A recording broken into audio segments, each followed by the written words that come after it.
It's now time for our usual Friday horse racing feature, The Winner's Edge with Rowan Daly.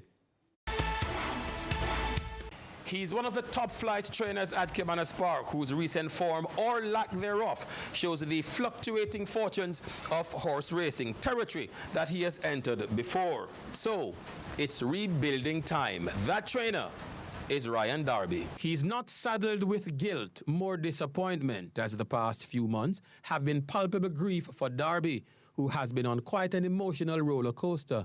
Memories have been unhelpful, as the future at the moment appears uncertain. So how is he handling his current slump? I don't know to answer that question at that time. You're up and running, so that hasn't changed. I've lost quite a number of horses, in particular Nadan, which is a close friend of mine, which is still is a close friend and dear to me. But we had a series of unfortunate circumstances. We lost some very expensive horse. And mind you, that was absolutely no fault of neither myself, the groom, nor the jockey.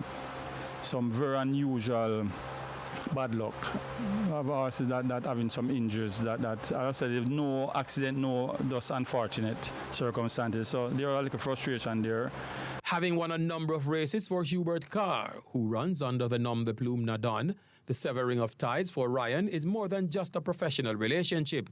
His barn has been significantly depleted, despite the unpredictability of the future of the horses he has lost. We had some horses that we had some challenges with, and there were some that may and will show some ability to where they will reach will depend on them running and improving over time.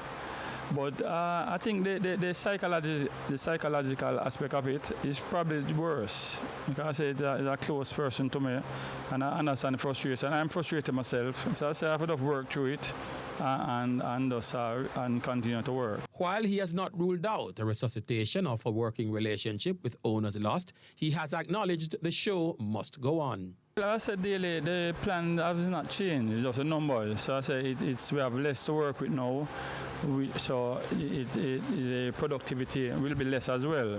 But we are working, we have some horses waiting on them to come along and rebuild. We just continue to work. So I said nothing much has changed apart from that we have a little bit less now to work with.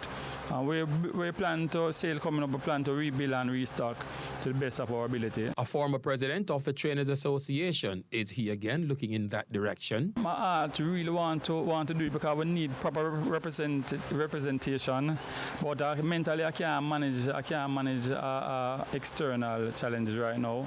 So I want to take on that. Because I keep saying Supreme are doing an extremely good job daily, but we need to fight for some purse increase. They are doing everything well, except the purse increase. So if we can get a good team to negotiate a purse increase, we'll be fine. Because I think Solomon is doing a good job, very, very good job overall. But we need some more funding to fund it, because I know it's very expensive and hard. The Thunderbird is Saturday's feature on a 9-race card. 7 will take to the start in the Open Allowance contest over 1,400 meters. Ability, Atlantic Convoy, Thalita, Major Danger, and Sensational Move are expected to fight out the finish in the $1.4 million event. Our Saturday soups now, so please pay attention. Race 1, number 7, Wow How. Race 2, number 3, Unbelievable Force. And Race 7, Pack Plays, number 1. Post time for Saturday's 9-race card, high noon. That's our program for this week.